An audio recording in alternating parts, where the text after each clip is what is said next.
Hello everyone. Today I'm going to be doing a little review of American Idol, and this is the week of the top 11, and tonight was Grand Ole Opry theme. I was not impressed by the theme at all, very disappointed. I really thought that one of the changes from last season to spruce up Idol was going to be better themes, more current, more exciting. And Country Week, I think, is one of those that could be clipped out, especially since Simon, the most difficult to deal with judge, is very against country music. It doesn't make sense for the producers to put him in such a bad mood. I guess it makes for good reality TV, which I understand is the point of Idol, but when it frustrates the viewers, the loyal viewers, I guess I would think that they would try to avoid that, but it was their choice and that's what they picked, and so I watched anyway, of course, and there were no train wrecks this time, which I was really, really surprised at, because typically country night at least aids to one like horrible train wreck of a disaster and we all get to, relish in it, but no, none this year.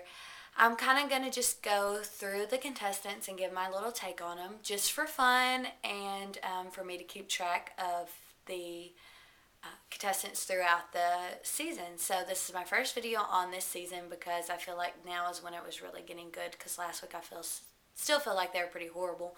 So this week Michael was the first to go, and he was bouncy and fun, but nothing spectacular, and I feel like this was his week to shine, to do his best, to rock it out, and that didn't happen.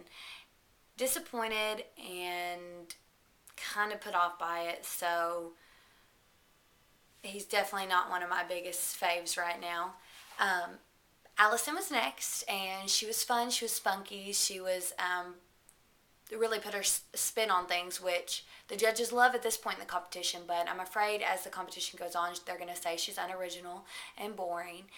And Chris Allen, he was real soulful, real smooth, and he's an Arkansas native, just like me, and so that kind of, gives a extra push to him. I'll probably be voting for him tonight, and it was just a good song. And Lil Rounds, I have no clue what she's saying tonight, and I have no clue really anything about it. I wrote down okay while I was watching the show, so if that's any indicator, I wasn't impressed by the whole performance.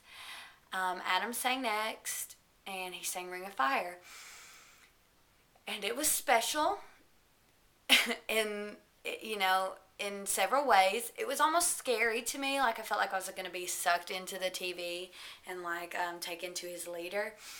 He was given those eyes, and I wasn't a fan. I'm not really a fan of Adams to start with, though. I know a lot of people like him, and I know he's really a fan favorite, but not mine personally, so I don't get his style. It's kind of too over the top for me, way too dramatic, so I didn't like the performance. It was awkward. Scott was after that, and I think this was one of his best performances of the season. He really, he connected with the song, and he sang it and played his piano. I don't think Scott's anything too special, just because it kind of sounds the same every time, but I think he really did a good job this week. Alexis sang Jolene after Scott, and she did a good job. Nothing spectacular again. I really wasn't impressed much tonight.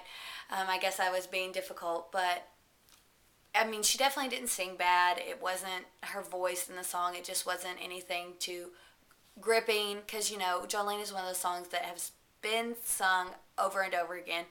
So she didn't really bring anything special to it this time. And Danny sang after that. He sang Jesus Take the Wheel by Carrie Underwood, a former Idol winner. It was okay. And I know a lot of people love Danny too. He's one of the big favorites. And I wasn't blown over by it. And I think he did a good job, just like I'm saying with everybody else, but it wasn't anything spectacular. It wasn't like couldn't keep your eyes off the TV type performance. It was sang well, and nothing above that.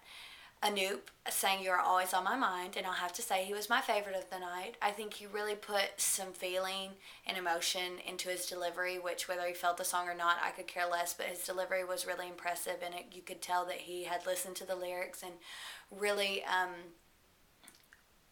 practiced and performed amazingly this week. Definitely a change from Beat It last week, and the judges didn't like it. I thought it was pretty fun. Nothing, showed off his vocal range too much, but this week he really got in good with the judges and did a fantastic job. And after Anoop was Megan, and I didn't really have a chance to listen to her sing because I was so confused on why they were calling her Megan Joy now instead of Megan Corkery. I didn't get that, so I was kind of like concentrated on her name rather than the song. So she kind of sounds the same every week. She's got that weird little unique voice to her, so I don't love it, that the uniqueness to her, but I don't mind it either. So she was probably same old to me. If she did outstanding, somebody let me know because I'll rewatch it. But otherwise, one thing I did notice about her makeup was amazing. It looked fantastic, and she looked prettier than ever tonight. As I sound like Paula, but I'm serious. Whoever did her wardrobe styling and makeup this time did a fantastic job. I wasn't even looking at the whole sleeve of tattoos that she's going on. So, Matt was last, and he did So Small by Idol winner again, Carrie Underwood, and I didn't really recognize the song when he was singing it. He did it really differently, and I was impressed by that. I thought it was really full of soul and really delivered well. I wasn't impressed overly by the vocals, but it was a very good, solid song. So as far as this week, as I'll probably be voting for Chris Allen and also Anoop because I thought they did the best, and Chris Allen's a home favorite, so I always throw him a couple votes. And Anoop was definitely the winner tonight as far as singing goes. He really belted it out and kicked some butt, so I was impressed. As far as who goes home tomorrow, I'm not really attached to any of them yet, but Michael should have shined tonight, and I don't feel like he did. So I think if I got to pick, he would go home, and I think America might pick the same. So we'll see if I'm on the same page as America tomorrow. And I'm really interested to see the group song. I think it's going to be a hot mess, so I guess I'll get my train wreck tomorrow. But as far as that goes, I guess we'll have to wait and see. So I hope they don't do a melody, because that's always what really drives me over the top. They haven't done any melodies so far this year for the group song, so hopefully we'll get to avoid that, but you never know with the Grand Ole Opry. So thank you guys for watching.